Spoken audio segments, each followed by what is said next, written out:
गोलिस्टार जुत्ताको विज्ञापन होइन, नेपाली माटोको ब्रान्ड हो।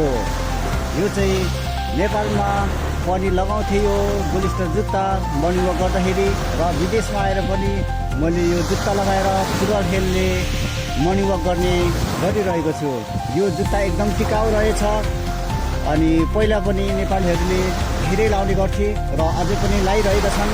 यो धेरै भेराइटीमा पाउँदो रहेछ।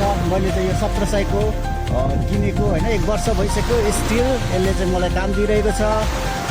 गोलिस्टार जुत्ता उत्पादन गर्नेदेखि लिएर गोलिस्टार जुत्ता लगाउने सबैले योचोटि माटोमा भोट हाल्नुहोस्। धन्यवाद।